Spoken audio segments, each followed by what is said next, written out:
When in the course of human events, it becomes necessary for one people to dissolve the political bands which have connected them with another, and to assume among the powers of the earth the separate and equal station to which the laws of nature and of nature's God entitle them, a decent respect to the opinions of mankind requires that they should declare the causes which impel them to the separation.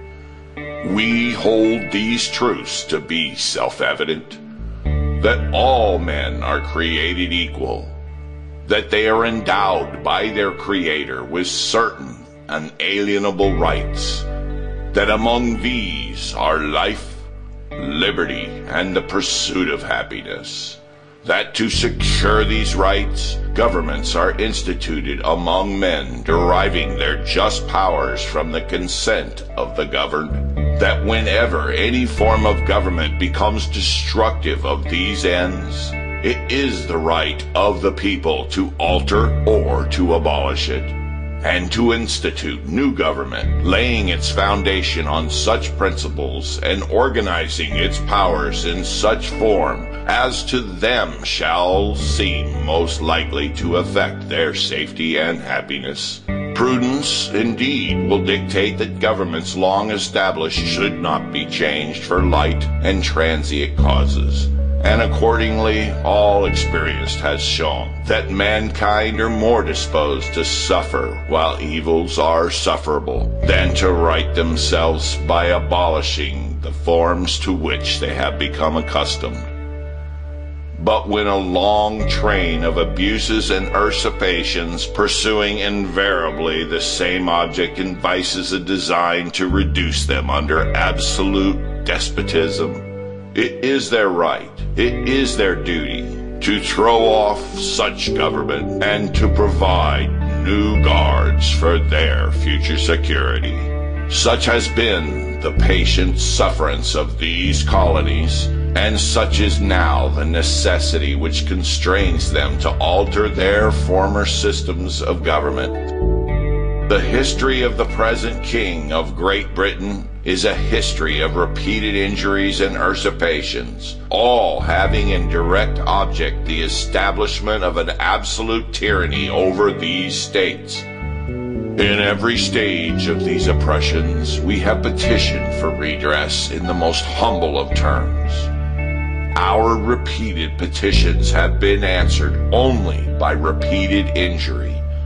A prince whose character is thus marked by every act which may define a tyrant is unfit to be the ruler of a free people.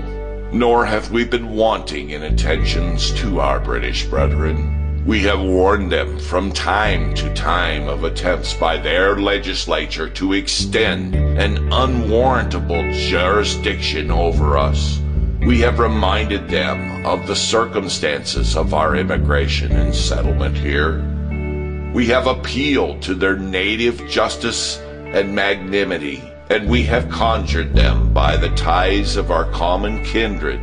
to disavow these usurpations, which would inevitably interrupt our connections and correspondence. They too have been deaf to the voice of justice and of consanguinity. We must therefore acquiesce in the necessity which denounces our separation, and hold them as we hold the rest of mankind, enemies in war, in peace, friends. We, therefore, the representatives of the United States of America, in General Congress, assembled, appealing to the Supreme Judge of the world for the rectitude of our intentions, do, in the name and by the authority of the good people of these colonies, solemnly publish and declare that these united colonies are, and of right ought to be, free and independent states, that they are absolved from all allegiance to the British Crown,